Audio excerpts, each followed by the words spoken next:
두산 에너빌리티에 대한 이야기 해드리도록 하겠습니다. 두산 에너빌리티는 고점 넘어갔고 상승 추세 계속해서 나와줄 것으로 예상을 한다. 그런데 오늘 위에서 더 상승세가 나와주지 못하고 살짝 흔들리는 모습이 나타납니다. 불안해할 필요는 없다라고 말씀을 드리도록 할게요. 일단 제가 이걸 불안해할 필요가 없다라고 말씀드리는 이유는 이겁니다. 이 대통령이 인도를 마치고 베트남으로 출발했다라는 내용의 뉴스가 있죠. 그래서 오늘 4월 22일 오늘 이 대통령은 베트남에 와서 정찬을 합니다. 서열 1, 2, 3위를 만날 것으로 예상이 되고 있고요. 그리고 어떤 내용을 이야기할 것이냐, 이거 중요한 부분인데 원전 등 수주를 논의한다라는 내용의 뉴스가 있습니다. 대통령이 원전 이야기할 거잖아요. 거기에 두산 에너빌리티가 어떤 영향을 미치냐면 올해 2월 3일에 나온 뉴스인데요. 두산 에너빌리티는 베트남 원전 투자 의지를 강력하게 표명을 한 적이 있습니다. 그렇기 때문에 대통령이 가서 무언가 꿍짝꿍짝해서 따올 거거든요. 그 따오는 거 안에는 원전이 포함될 가능성이 높아요. 그러면 발표가 나오겠죠? 발표 이후에 주가는 상승해 줄 가능성이 높습니다. 어제 내용을 잠깐 볼까요? 어제 상황을 잠깐 보도록 할게요. 어제 조선 쪽이 좀 상승세가 나왔어요. 조선 쪽이 상승세가 나왔고 인도 정부와 조선 협력 확대 MOU 체결 소식에 따라서 빵 하고 상승세가 나왔다. 이런 내용의 뉴스가 있잖아요.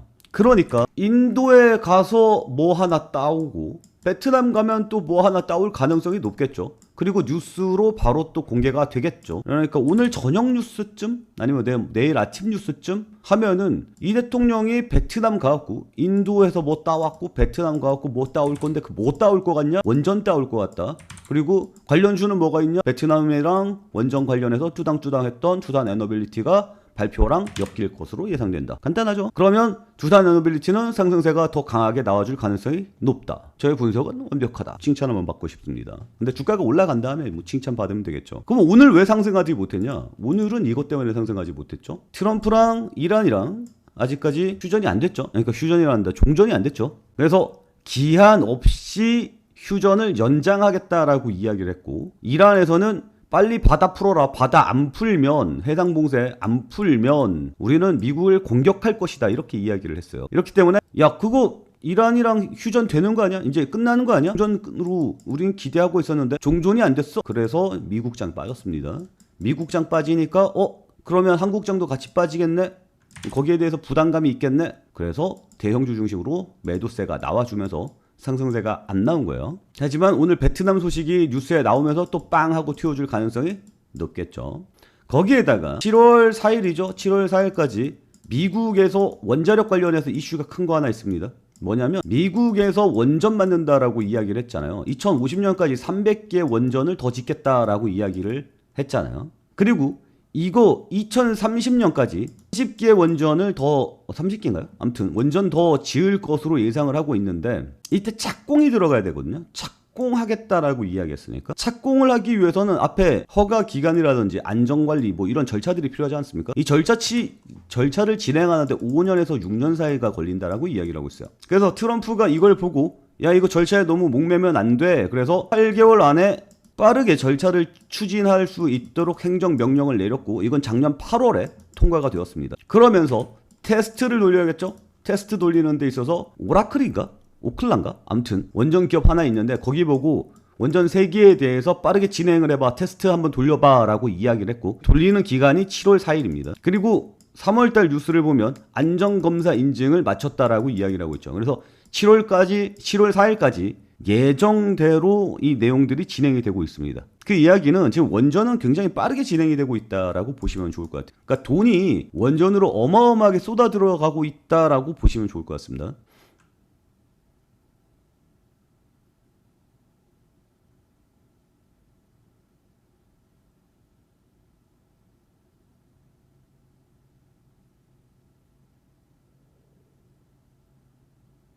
그리고 중요한 게 SMR이거든요. 이 SMR은 이 주가에 영향을 크게 주지는 못했어요. 물론 이게 올라갔었던 이유들을 보면 SM 이슈로 주가가 상승하긴 했거든요. 근데 실질적으로 얘를 주가를 끌어올리는 기둥은 가스터빈이라고 보시면 됩니다.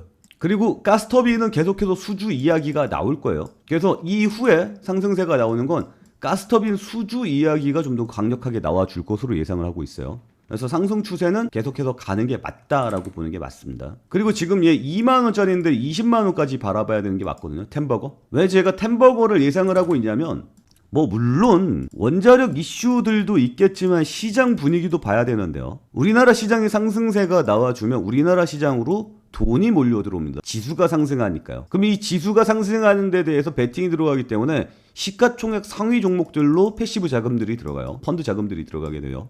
근데 삼성전자가 제가 항상 말씀을 드리지만 25년도에 영업이익이 43조거든요. 근데 26년도 영업이익이 300조가 나올 거고요. 27년도 영업이익이 500조가 나올 겁니다. 그래서 삼성전자를 필두로 어마어마한 지수 상승세가 나와줄 것으로 예상을 하고 있고요. 이 어마어마한 지수 상승세가 이끌어진다는 얘기는 고점 라인은 계속해서 뚫린다는 이야기로 보는 게 맞아요. 그러면 우리는 7년까지 지수가 어마어마한 강력한 상승세가 나와줄 가능성이 높겠죠. 그러면 대형주 중심으로 가야 되는데 업종이 중요합니다. 당연히 반도체 업종 끌고 가야 되는 거고요. 2차 전지 끌고 가야 됩니다. 그리고 또 뭐예요? 원자력 끌고 가야 돼요. 이게 핵심 축 중에 하나입니다. 우리나라 대형주들이 이렇게 구성이 되어 있잖아요.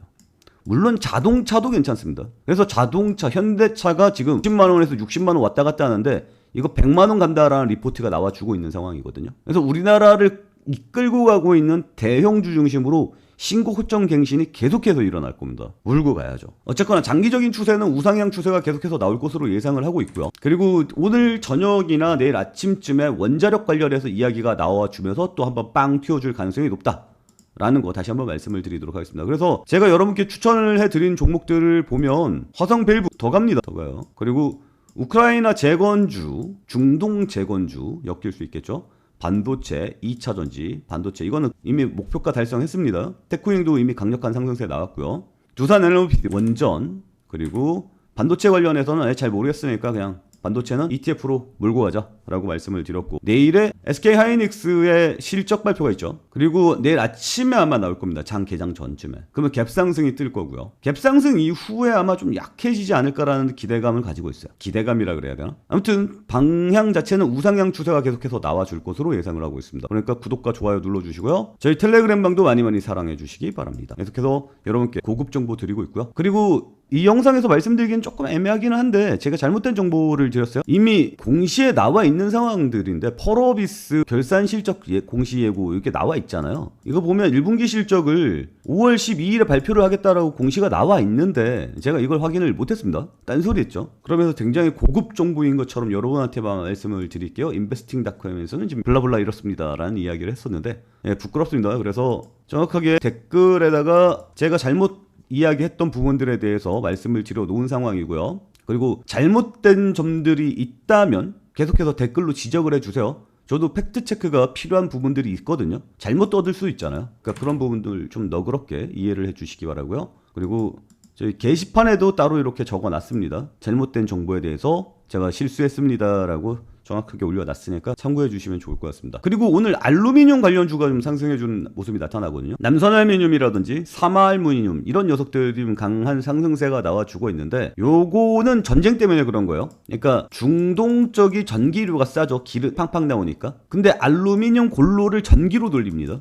그래서 알루미늄 기업들이 대부분 중동에 몰려 있어요. 호르무즈 해협이 막히니까 알루미늄 가격이 폭등했거든요. 그래서 호르무즈 관련주에서 전쟁 관련주로 지금 알루미늄 관련주가 상승세가 나와주고 있는 겁니다. 전쟁이 안 좋아졌어. 미국이랑 이란이랑 전쟁이 격화됐어. 그럼 얘네들이 띄워주는 경향이 있어요. 근데 지금 알루미늄 가격대를 보면 알루미늄 이거 15분 차트입니다. 가격 변동이 크게 없습니다. 그러니까 지금 알루미늄들이 이렇게 급등세를 보여주고 있는 거는 테마예요. 언제든지 거품처럼 사라질 수 있는 테마입니다. 조심해야겠죠. 그래서 제가 알루미늄 테마에 대해서는 언급을 별로 안 하는 겁니다. 전쟁이 격화되는 모습이 나타날 때 알루미늄 쪽으로 돈이 들어가요. 그러면 미국이랑 이란이랑 친하게 지내요 이러면 뭐가 올라가요? 재건주가 올라가요. 지금은 대우건설이 메인이에요. 근데 대우건설 너무 많이 올라가서 별로 언급하고 싶지는 않은데 그래서 저는 DLENC 보고 있습니다만 별로 안 좋죠. DLENC보다는 대우건설이 훨씬 더 주가 상승세가 높아요. 근데 이거는 단타의 소양이 있으신 분들은 덤비시는 거예요. 어쨌거나 분위기 자체는 이란이랑 전쟁 상황이 안 좋아지면 알루미늄 쪽으로 돈 들어가고 있다는 점 말씀을 드리고 싶습니다. 그리고 이게 풀리면 반도체랑 재건이랑 2차 전지랑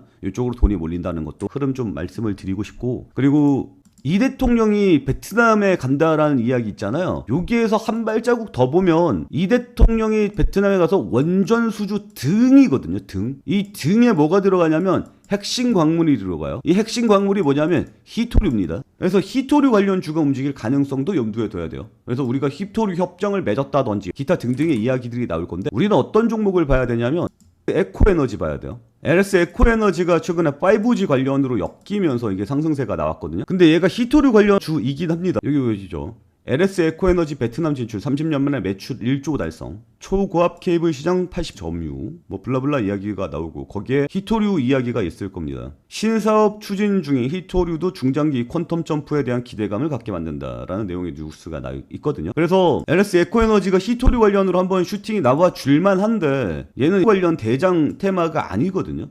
이번에 베트남에서 이재명 대통령이 히토류 관련 오더를 딱 떨궜을 때, 뉴스를 떨궜을 때 얘가 반응을 하는지를 좀 봐야 돼. 일단 직접적으로 연결되어 있는, 베트남이랑 직접적으로 연결되어 있는 히토류 관련주는 LS 에코에너지라는 점 말씀을 드리도록 하겠습니다. 근데 자신 있으면 추천을 해드리겠는데 지금 주가가 너무 많이 올라가지고 요거는 그냥 참고사항으로 알아두세요. 지금 요게 이제 주가가 이렇게 밀려있는 상황이라면 좀 여러분 이거 보세요라고 말씀을 드리겠는데, 주가가 너무 높아갖고 추천까지는 조금 어렵습니다. 그냥 연결된 종목으로 알아두시기 바랍니다. 시장을 계속해서 보고 있어요. 뭐 두산 에너빌리티뿐만 아니라 제가 추천한 종목들 많죠. 메인으로 밀고 있는 건 반도체입니다. 그리고 2차전지예요. 2차전지도 당연히 ETF 쪽으로 밀고 싶기는 한데, 밀까요? 근데 에코프로 쪽으로 좀 애매해요. 2차전지는 맞는데 에코프로를 밀어야 되는지 ETF를 밀어야 되는지는 그건 조금 애매합니다. 그건 여러분들의 의견을 좀 보도록 할게요. 그리고 두산 에너빌리티는 계속해서 밀고 가는 게 맞고요. 그 다음에 이제 이건 곁다리죠. 얘네들은 좀 곁다리 테마로 보시면 좋을 것 같습니다. 우리 채널 구독과 좋아요 눌러주시면 시장 흐름에서 벗어나질 않아요. 왜냐하면 제가 시장 흐름을 계속해서 체크하면서 여러분들과 함께